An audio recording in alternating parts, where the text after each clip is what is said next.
আমি যতটুকু জানি জাকিরকে বিশ্রাম দেওয়ার জন্যই রাখা হয়েছে, জাকির যাতে মাইন্ডলি ডাউন না হয়, অর্থাৎ মনস্তাত্ত্বিকভাবে, সেই কারণে তাকে টিমের সঙ্গে রাখা হয়েছে। নাহলে 15 জনের দল দেওয়া হতো।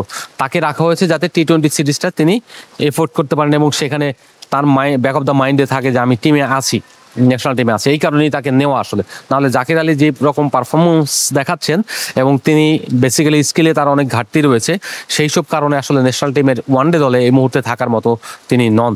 তো সেই ক্ষেত্রে থেকে যদি আপনি চিন্তা করেন তাহলে জাকির আলী কালকে বিশ্রাম দিয়ে আপনার যেখানে অঙ্কনকে নেওয়া হয়েছে, অঙ্কন এই ম্যাচটা খেলবে। এই কারণে যদি তাকে সুযোগ না দেন তাহলে কিন্তু পরবর্তীতে তাদের ভালো করা কিংবা ন্যাশনাল টিমে সেটেল হওয়ার বা ব্যাকআপ প্লেয়ার তৈরি হওয়ার সুযোগ থাকবে না, যেটা বাংলাদেশে পঞ্চপাণ্ডব থাকা অবস্থায় করেননি বলে বাংলাদেশ ট্রানজেকশন পিরিয়ডটা খুব খারাপ পার করছে।